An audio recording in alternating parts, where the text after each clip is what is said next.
Ladies and gentlemen, boys and girls, now, from deep in the darkest forests of northern Minnesota, the show you've waited for.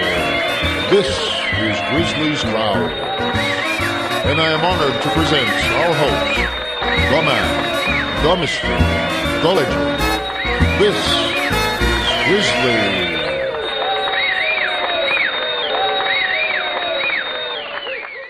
Hello again. So, I am doing this really quick and dirty.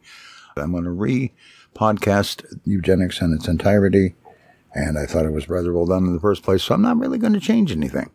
And I'm going to put it on the Grizzly's Growls feed, because technically speaking, I'm still doing the Federalist Papers on the Hibernation feed. And please note that this is the version I originally did for podiabooks.com. It does mention Podiabooks frequently, but just remember that this is all going to be off of grizzliesgrowls.com. So enjoy something I did back in 2010, Eugenics and Other Evils, G.K. Chesterton. Episode 2.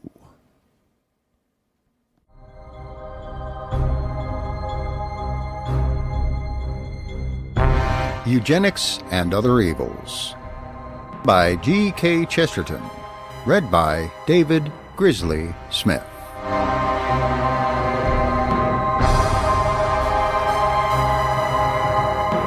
Part 1. The False Theory. Chapter 2. The First Obstacles. Now, before I set about arguing these things, there is a cloud of skirmishers, of harmless and confused modern skeptics, who ought to be cleared off or calmed down before we come to the debate with the real doctors of the heresy. If I sum up my statement thus, eugenics, as discussed, evidently means the control of some men over the marriage and unmarriage of others, and probably means the control of the few over the marriage and unmarriage of the many. I shall first of all receive the sort of answers that float like skim on the surface of teacups and talk. I may very roughly and rapidly divide these preliminary objectors into 5 sects, whom I will call the euphemists, the casuists, the autocrats, the precedenters, and the endeavorers. When we have answered the immediate protestation of all these good, shouting, short-sighted people, we can begin to do justice to those intelligences that are really behind the idea. Most eugenists are euphemists. I mean merely that short words startle them, while long words soothe them, and they are utterly incapable of translating the one into the other, however obviously they mean the same thing.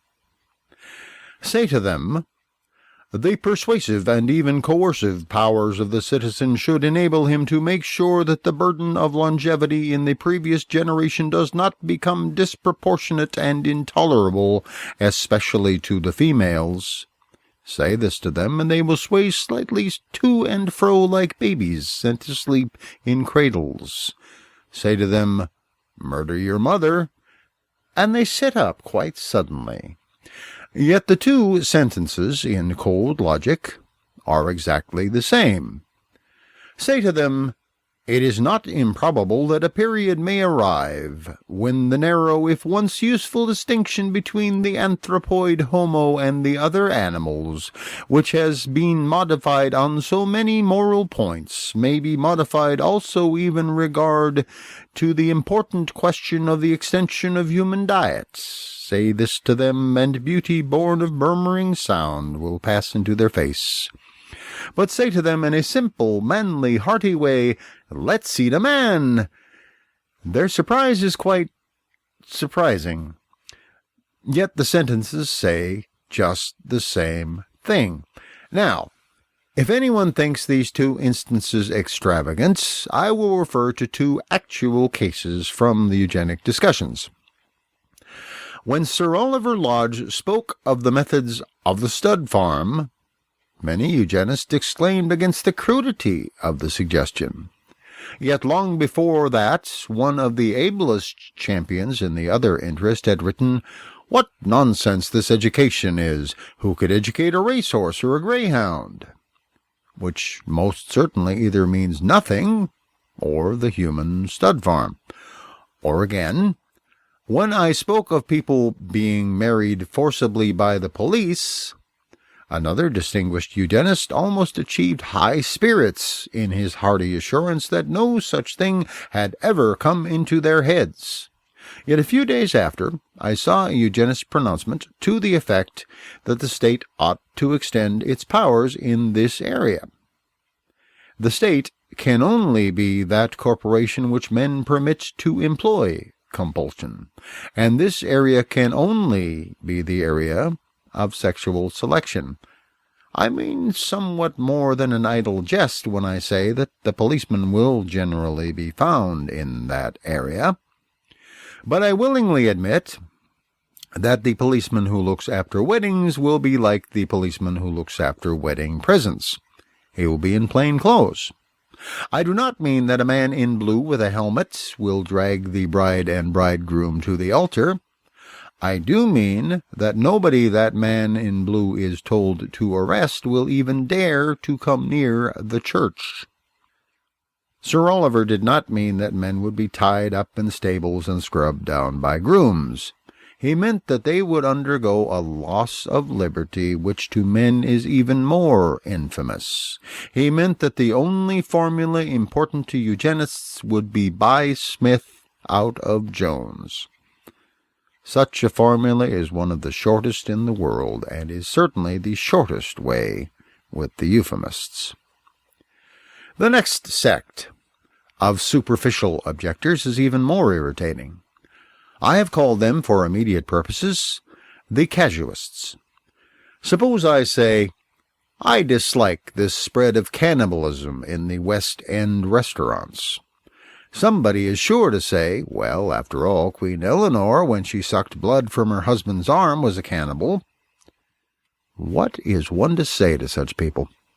One can only say, confine yourself to sucking poisoned blood from people's arms, and I permit you to call yourself by the glorious title of cannibal.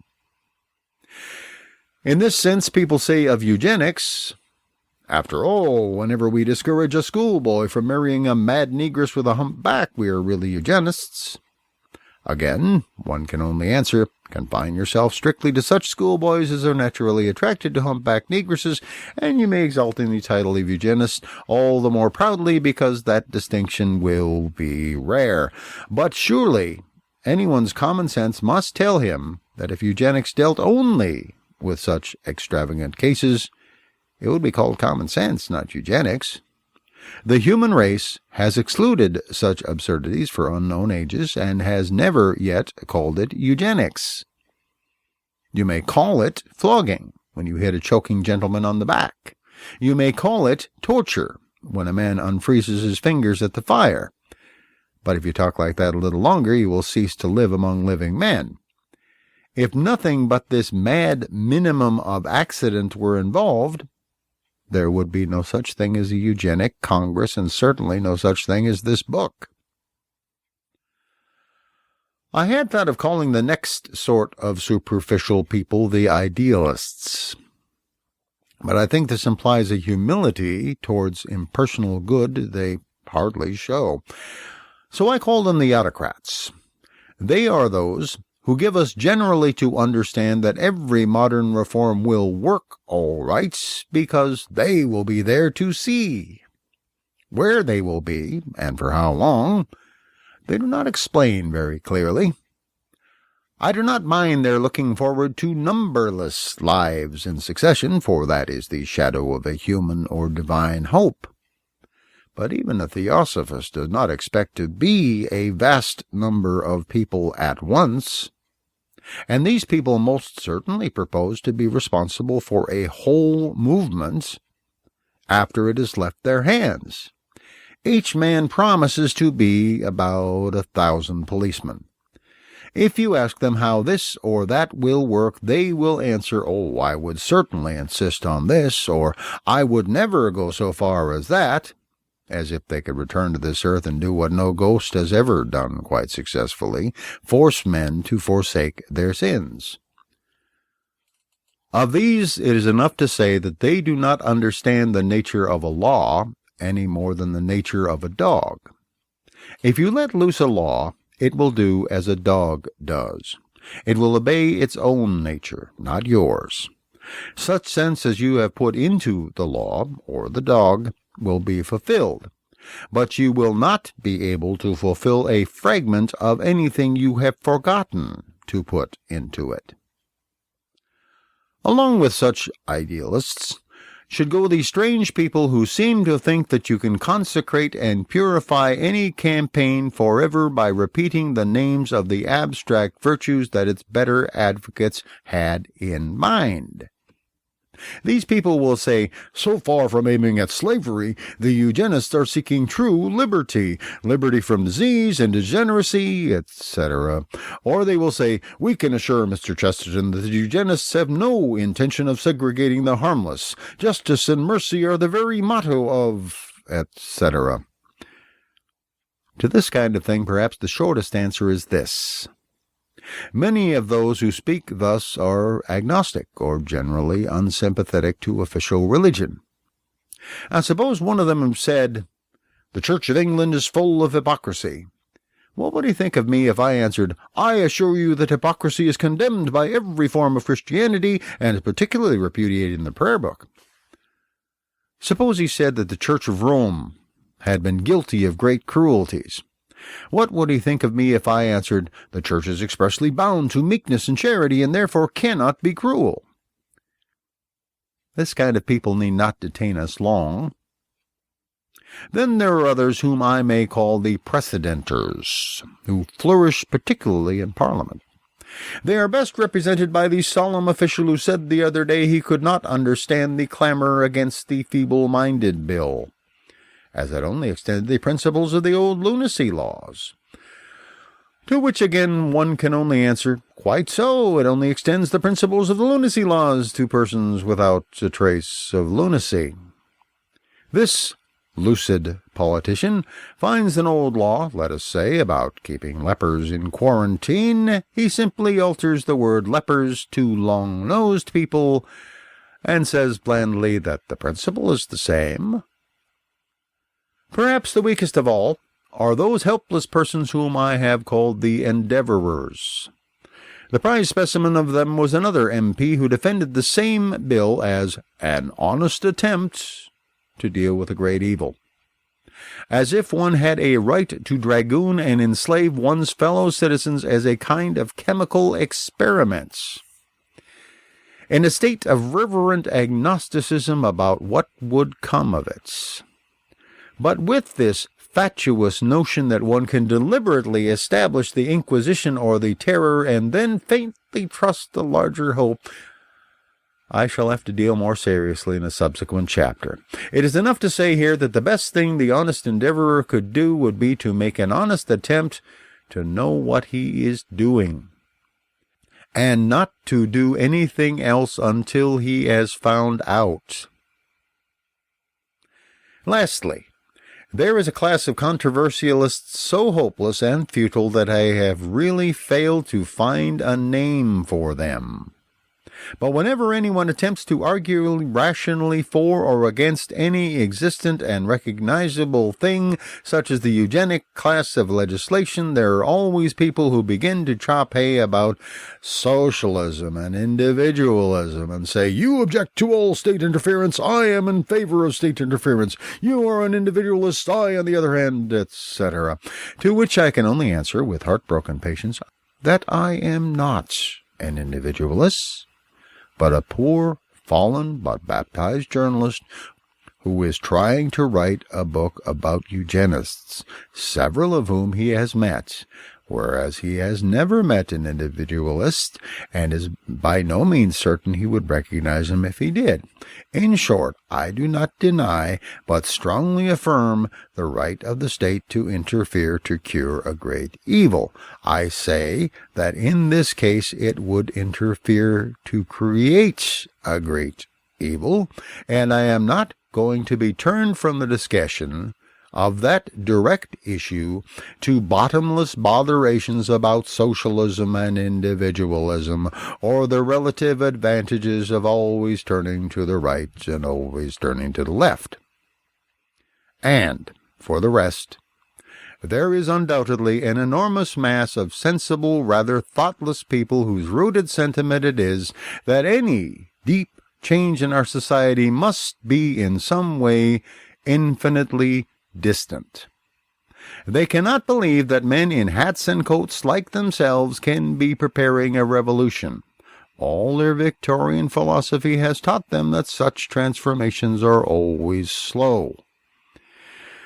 Therefore, when I speak of eugenic legislation or the coming of the eugenic state, they think of it as something like the time machine or looking backward, a thing that, good or bad, will have to fit itself into their great-great-great-grandchild, who may be very different and may like it, and who in any case is a rather distant relative.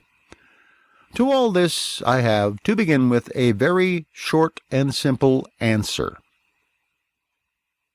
The eugenic state has begun.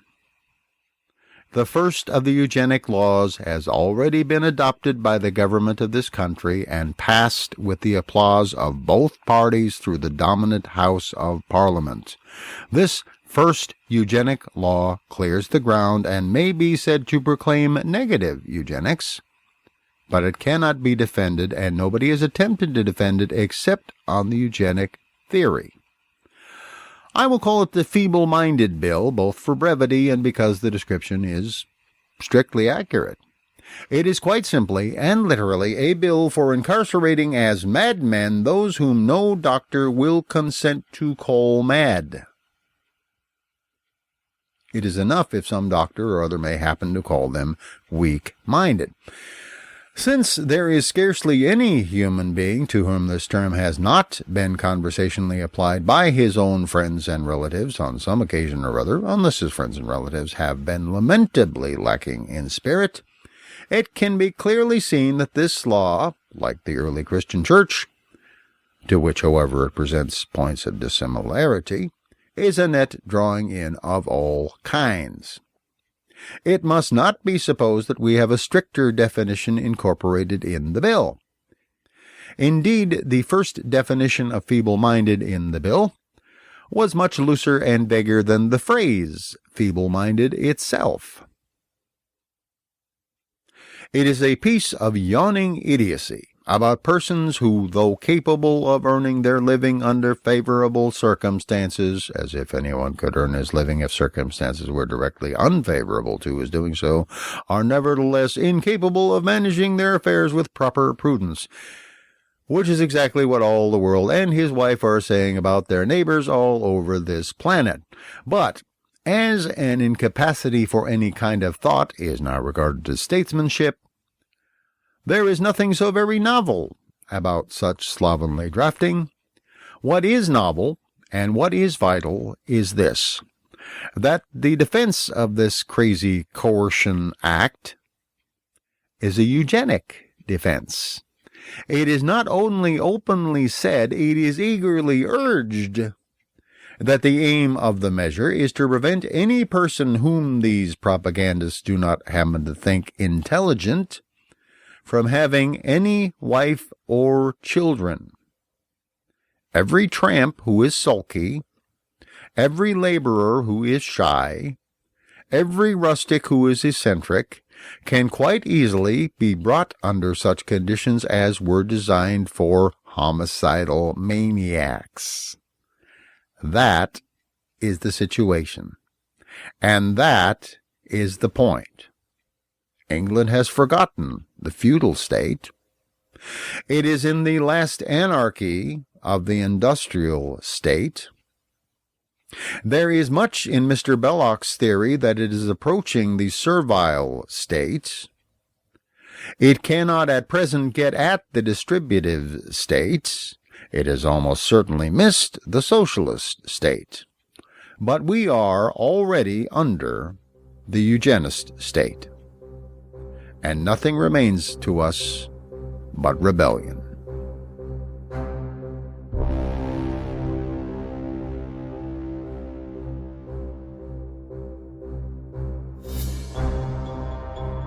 Thank you for listening to Eugenics and Other Evils by G.K. Chesterton, read by me, David Grizzly Smith.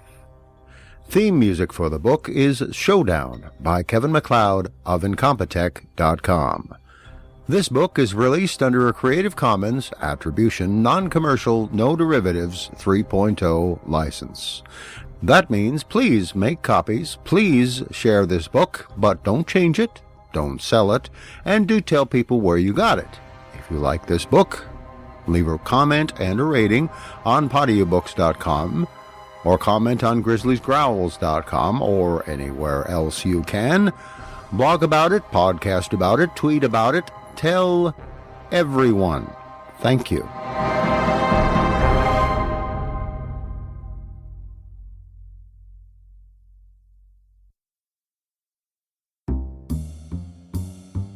Thank you for listening to Grizzly's Growls, the life and times of a minor local celebrity. If you like the show, tell your friends. If you don't like the show, tell your enemies. If this podcast lasts more than 4 hours, see your doctor. Theme music is Hot Swing from Kevin MacLeod at Incompetech.com. Subscribe to the podcast on iTunes or at feeds.feedburner.com/grizzliesgrowls. Comment at grizzly.libsyn.com or by voicemail at the comment line 218-234-CALL. That's 218-234-2255. These shows are released under Creative Commons Attribution Non-Commercial No Derivatives 3.0 license. Your mileage may vary.